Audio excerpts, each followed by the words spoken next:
The story of Alexander Lindsay, the fourth Earl of Crawford, was better known by his fearsome nicknames, Earl Beardie and the Tiger Earl, is a blend of documented history and chilling Scottish folklore. While history records his political life, folklore at Glamis Castle and sometimes Lord's Cairney paints a darker picture of his end. The man behind the myth. Historically, Alexander Lindsay was one of the most powerful and volatile nobles in 15th century Scotland. He earned the title, the Tiger, not because he was brave, but because he was savage. He was legendary for his ferocity and brutal temperament. He was one of the most terrifying men in Scotland. Before he became a ghost story, Alexander Lindsay was very real. In the year 1446, he led a bloody massacre at Arbroath Abbey over a simple job dispute. He led the violent fray against the Clan Ogilvy over the office of Justiciar of Arbroath Abbey. During the battle, his father, the third Earl, was mortally wounded while trying to broker peace. Beardie didn't just fight his neighbours, he challenged the king. He joined a triple alliance of nobles and became a key figure in the Douglas-Crawford-Ross tripartite bond, an alliance that threatened the crown of King James II. In 1452, after being defeated at the Battle of Brescia, and in a rare moment of survival instinct, the Earl appeared before King James II. He wore no armour. He was barefoot, dressed in rags, begging for mercy for his family name. The king spared him, but the tiger's spirit was broken. He retreated to his castles, Finavon and Glamis, and descended into a life of heavy drinking and obsessive gambling. This is where the history ends and the nightmare begins.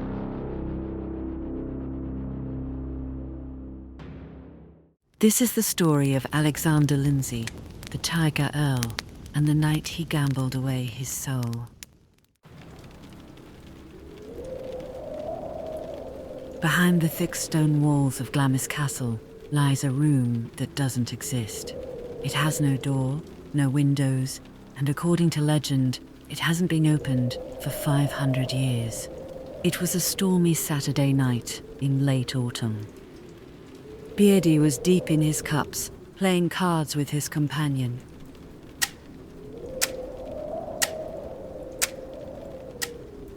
As the clock neared midnight, his servant reminded him that the Sabbath was coming. Playing on Sunday was a mortal sin. Beardie went into a tiger rage. He threw his glass and roared, "I will play until doomsday, and if no man will play with me, the devil himself is welcome."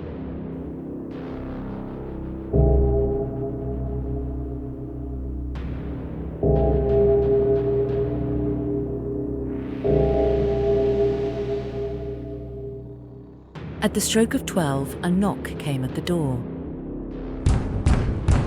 A tall stranger in a dark cloak stood there. He joined Beardie in the secret room. The stranger didn't say much. He just sat down, dealt the cards, and smiled. The game went on for hours. The servants heard screams, cursing, and a sound like thunder coming from the chamber. When one brave soul looked through the keyhole, a blast of flames shot through the door, blinding him instantly. By morning, the stranger was gone, and Earl Beardie, he was dead. Some say he died of a stroke, others say his soul was physically dragged through the floorboards. The family was so horrified by what they found that they supposedly bricked up the room entirely.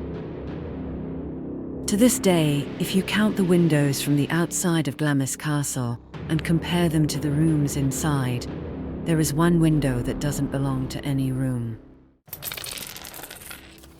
They say if you press your ear to the stone on a Saturday night, you can still hear the rattle of dice, the smell of sulphur, and the booming drunken laughter of a man who lost a bet against the devil himself.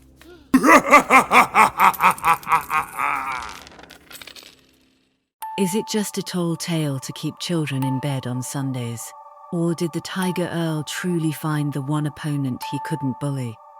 If you're ever in Angus, Scotland, stop by Glamis, but maybe don't bring a deck of cards. If you enjoyed this dive into Scottish folklore, hit the like button and let me know in the comments, which historical figure do you think actually deserves a room in hell? I'm Alara Quinn, and I'll see you in the next one.